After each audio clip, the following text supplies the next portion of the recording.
Sobat Indonesia, kali ini kembali saya Ika Wibowo menemani Sobat Indonesia. Kita podcast bareng BPJS Kesehatan Boyolali ya. Dan satu tema lagi-lagi kita akan bahas bareng, ini mengenai iuran rutin tepat waktu. Hayo, sekaligus juga konten ini kita ngingetin Sobat Indonesia bagi yang kadang-kadang tuh masih suka telat ya iurannya. Kita reminder lagi ya, gimana sih caranya biar kita tuh nggak suka telat bayar iuran. Adakah kayak metode atau solusi yang disediakan oleh BPJS Kesehatan Boyolali? Nanti kita bahas bareng. Kita ketemu lagi bareng Kepala Bidang Perencanaan Keuangan dan Pemeriksaan BPJS Kesehatan Boyolali, ada Pak Heru Sucahyo. Pak Heru. Halo Mbak Ika. Halo Pak, sehat ya Pak? Alhamdulillah sehat. Kita Mbak Ika, bahas, gimana kabarnya? Alhamdulillah sehat. Tentang iuran rutin tepat waktu. Oke. Kita mungkin nggak bisa menutup mata ya. Ada memang sebagian peserta tuh yang kadang telat bayarnya atau tidak tepat waktu atau bahkan ada yang nunggak dan sebagainya gitu, dan pasti selalu ada solusi-solusi dari BPJS Kesehatan. Nah, dalam hal ini sebelum kita bahas lebih lanjut mengenai bagaimana sih solusinya, kita akan tahu dulu atau tanya dulu tentang segmentasi peserta nih Pak Heru. Oke. Jadi untuk kepesertaan jaminan kesehatan JKN, kami ada 2 segmen.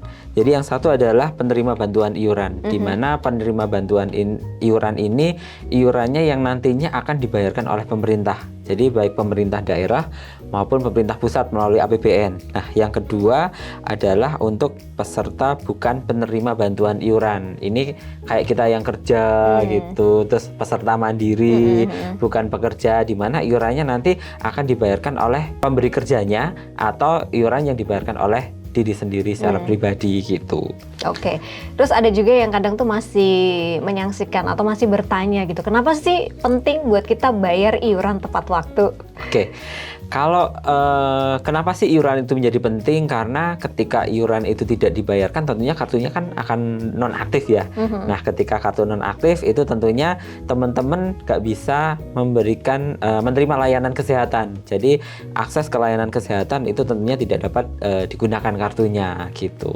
Oke, berarti itu sekaligus juga dampak ketika peserta itu nggak bayar iuran tepat waktu ya Pak ya? Iya, betul. Dinonaktifkan, nggak bisa digunakan lagi gitu. Ada sanksi atau denda nggak Pak Heru?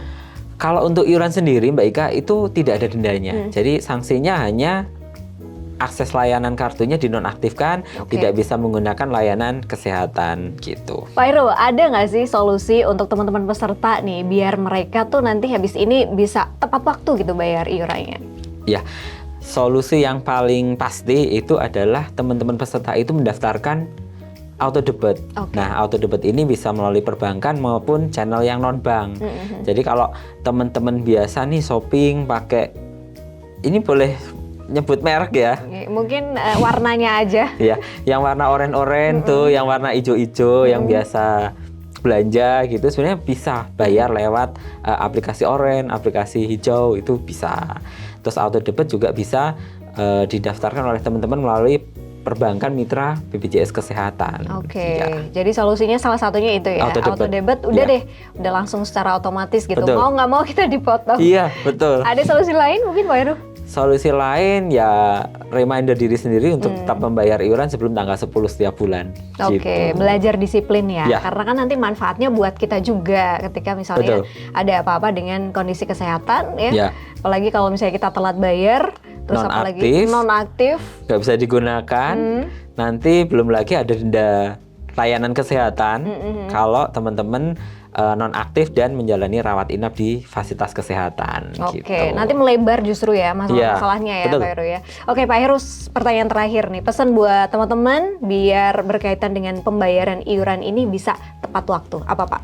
Oke, agar teman-teman itu bisa membayar tepat waktu, solusi yang pasti teman-teman bisa registrasi auto debit. Auto debit bisa melalui perbankan yang sudah kerjasama dengan BPJS Kesehatan maupun channel non perbankan melalui aplikasi ijo-ijo, aplikasi oranye-oranye dan lain-lain. Itu Mbak Ika. Thank you Mbak Heru. Kita udah ngobrol lagi seputar iuran rutin tepat waktu, sekaligus juga mereminder kita Sobat Selepas ya untuk disiplin dan tepat waktu bayar iuran. Kita tutup podcast kita dengan tagline dari BPJS Kesehatan Boyolali, mudah, cepat, dan setara.